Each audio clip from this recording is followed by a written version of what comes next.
Everything you've been taught about being a nice guy is not just wrong. It's a profound strategic disadvantage in the silent war of attraction. You've been told to be agreeable, to be accommodating, to put her on a pedestal. And you've been rewarded with polite smiles, platonic friendships, and the crushing realization that the men who get what you want are playing by a completely different set of rules. Here's the secret you were never meant to know. Every woman operates on a dual-channel system. There's the logical channel, what she says she wants.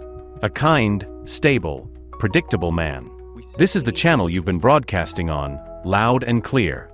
But beneath it, running silently, is the primal channel. The one that actually drives her attraction. This isn't a choice, it's an evolutionary software, a biological code she follows unconsciously. It doesn't respond to politeness. It responds to strength, to challenge, to undeniable presence. Nice guys lose because they are broadcasting on the wrong frequency. They are speaking English to someone who only understands the gut-level language of instinct. Today, I'm not just going to show you that this secret language exists. I am going to hand you the cipher. I am going to give you the key to unlock her primal response system, shifting you from an actor reading the wrong lines to the director of the entire scene. Stay with me. So where does it all go wrong? The fatal error is what I call the great disconnect. It's the chasm between a man's logical intentions and a woman's biological reception. This is the heart of the nice guy paradox. You perform actions you believe are positive, constant agreeableness, relentless approval seeking, the careful avoidance of any and all conflict. Your thinking brain labels these actions as kindness. And on a surface level, her brain agrees. She'll even tell you, "You're such a great guy." But that's her logical brain speaking. Her primal brain, the one in charge of attraction, hears a very different message. It interprets your unwavering compliance not as kindness, but as a lack of leadership, low social competence, and an absence of a strong inner core. To understand this, you must accept a fundamental truth: attraction is not a logical decision. It is not a checklist she consciously deliberates on. It's a visceral gut-level feeling triggered in the most ancient part of her brain, the limbic system. This is her animal brain. It evolved over millions of years for one primary purpose: survival and replication. This part of her brain doesn't understand your meticulously crafted compliments or your logical arguments for why you're a good partner. It understands the language of power, confidence, emotional certainty, and social proof. Her secret isn't a malicious game she plays to manipulate you. It's an unconscious evolutionary filter. For millennia, a woman's survival, and the survival of her offspring, depended on her ability to select the most capable male. A man who was strong, resourceful, and could lead under pressure. Her modern brain still runs this ancient software. So when you constantly seek her validation, do you like this shirt? Is it okay if I call you? Where would you like to go? You are signaling that your emotional survival depends entirely on her approval. You are failing the fitness test in real time. You are communicating that you cannot lead, not even yourself. Here's the mini reveal, the scenario that plays out in millions of text messages every single day. The nice guy wakes up and sends the "Good morning, beautiful" text. He buys her flowers for no reason. He's always available, dropping his own plans at a moment's notice for a chance to see her. Logically, he's a perfect suitor. But he is inevitably and systematically placed in the friend zone. Meanwhile, another man, one who is busy with his purpose, who teases her playfully, who isn't afraid to challenge her opinion, who doesn't pedestalize her, creates an intoxicating neurological cocktail in her brain. The push and pull, the challenge, the unpredictability, it floods her system with dopamine and norepinephrine. These are not the chemicals of friendship. These are the very chemicals of infatuation and deep, primal desire. One man speaks to her logic, the other speaks directly to her biology. And biology always wins. So, you understand the two channels. Now, let's move from the laboratory to the field. Let's talk about pattern recognition. Her primal brain is constantly running diagnostics, sending out subtle probes to test your core programming. These aren't malicious games. They are subconscious, deeply ingrained quality control mechanisms. The most common and most misunderstood of these is the congruence test. Her limbic system is asking one simple question: is this man for real? Do his actions match his stated value? Most men fail this test without even knowing it's being administered. Let's look at the data. Case study number 1, the flake test. This is a classic. You've set a date for Wednesday. An hour before, you get the text, "Hey, so sorry, something came up and I'm not going to be able to make it tonight." The nice guy immediately activates his appeasement protocol. He replies, "Oh, no problem at all. Don't worry about it. We can do it anytime. Just let me know when you're free." On the logical channel, this seems kind and understanding. But on the primal channel, he just screamed his subcommunication, "My time has no value. I have nothing else going on in my life. My entire emotional state hinges on your availability." He has just failed the test. The high-value male, the man who understands the unspoken language, responds differently. He might wait a bit, then reply with something concise, "Unfortunate. My week is packed, but I'll let you know if a spot opens up." Do you see the difference? It's polite, but it's not permissive. It subcommunicates that his time is a scarce resource, his life is full and interesting without her, and that meeting him is an opportunity, not a given. He holds his frame, and paradoxically, this makes her attraction spike. Case study number 2, the disagreement test. You're on a date, and she states a strong opinion about a movie, a band, or a political issue. The nice guy's instinct is to immediately find common ground, even if it's disingenuous. "Wow, you're so right. I've always thought that too." He's trying to build rapport by eliminating all friction. But what her primal brain perceives is a man with no spine, no core identity of his own, willing to morph his reality to fit hers. He becomes emotionally invisible.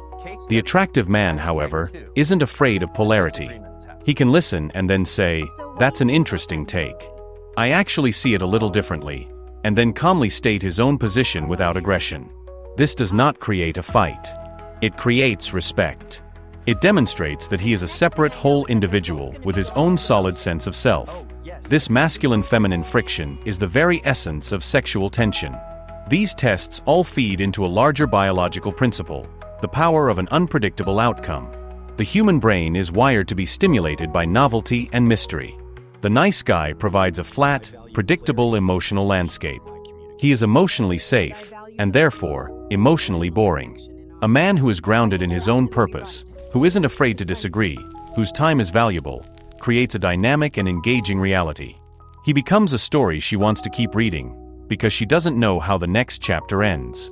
This isn't just psychology, it's endocrinology.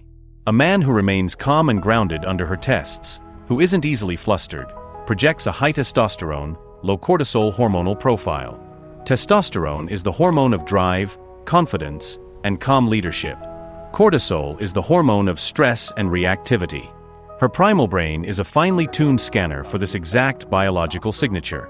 It is the signature of a protector, a leader, a man who can handle reality. And it is infinitely more potent than any compliment you could ever give her. Understanding the problem is the first step, but it is useless without the solution. The antidote to the nice guy affliction is not to become a jerk. That's the amateur's mistake. The true strategic recalibration is a single profound mental shift. You must move from a life of seeking external validation to one of possessing internal validation.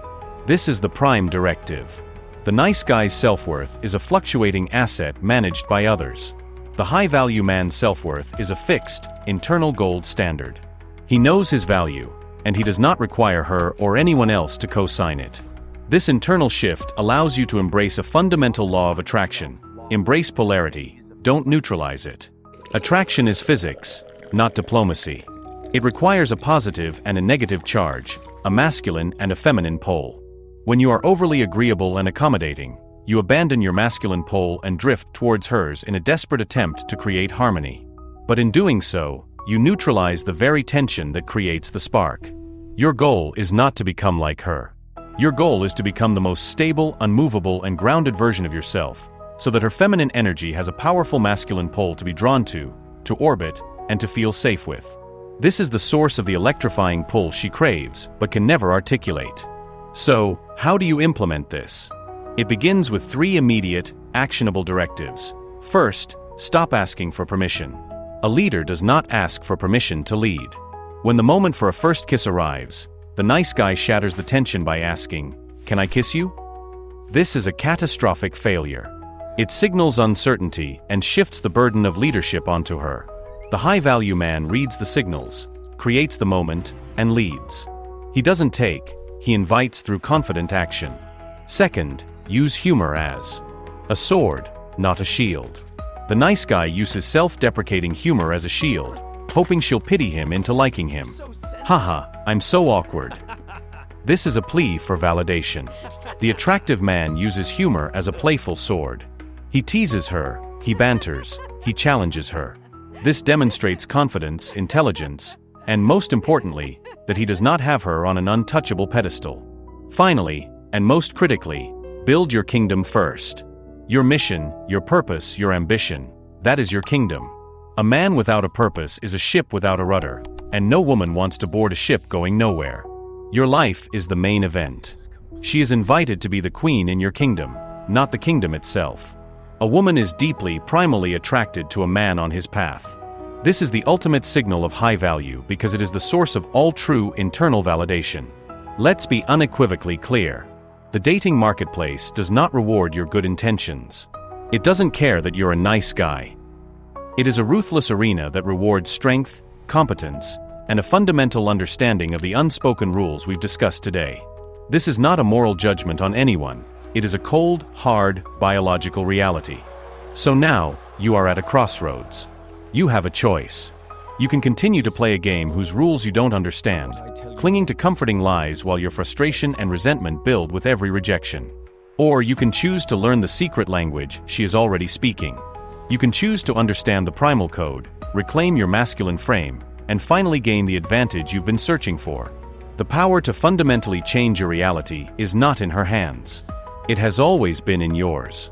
If you're tired of the comforting lies and are ready for the truths that will change your life, subscribe to this channel. Click that bell icon, because the secrets we share here are the ones nobody else will tell you. Now tell me in the comments, what's the one nice guy action you've taken in the past that you now realize was a complete misreading of the situation?